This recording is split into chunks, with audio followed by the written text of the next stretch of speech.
Hi friends, how are you? ఎలా ఉన్నారు? అందరూ బాగున్నారా? మీకోసం ఒక 10 minutesలో రెడీ అయిపోయే కూర ఎలా చేయాలనేది చెప్పడానికి వచ్చాను. ఏం లేదు, సింపుల్గా 2 పాలకూర అండ్ 1 కప్పు పెరుగు ఉంటే సరిపోతుంది. ఇది పాలకూర పెరుగు పచ్చడి అనమాట.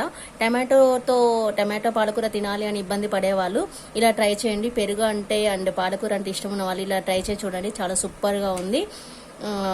ఏం లేదు, జస్ట్ 2 పాలకూర కట్టలు 1 కప్పు పెరుగుంటే సరిపోతుంది. ఫస్ట్ ఒక గిన్నె తీసేసుకొని ఆ గిన్నెలో ఒక 2 టేబుల్ స్పూన్ ఆయిల్ పోసేసుకొని ఈ 2 పాలకూర కట్టలు శుభ్రం చేసేసి కట్ చేసి ఆ ఆయిల్లో వేయించుకోండి. ఆ పాలకూరతో పాటు ఒక 2-3 మిర్చి యాడ్ చేయండి. ఇష్టం కారం ఎక్కువ తినాలనుకో వాళ్ళు ఎక్కువ వేసుకోవచ్చు. ఈ పచ్చిమిర్చి అండ్ పాలకూర మంచిగా వేగిన తర్వాత దాన్ని పక్కన పెట్టుకోండి. చల్లారాక దాన్ని రుబ్బి పేస్ట్ లాగా చేసేసి పక్కన పెట్టుకోండి.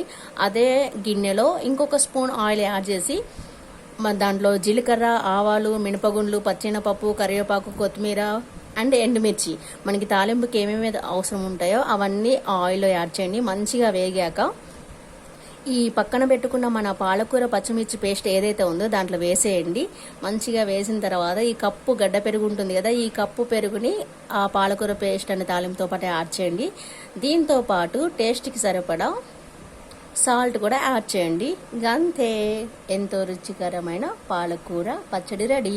మీకు ఆనియన్స్ అంటే ఇష్టం ఉంటే మంచిగా ఒక ఆనియన్ తీసేసుకొని సన్నగా కట్ చేసుకొని ఆ ఉల్లిపాయ ముక్కలు కూడా లైట్గా యాడ్ చేసేసారంటే సూపర్గా ఉంటుంది. నాకే చెప్తుంటే నోట్లో నీళ్లు ఊరుతున్నాయి.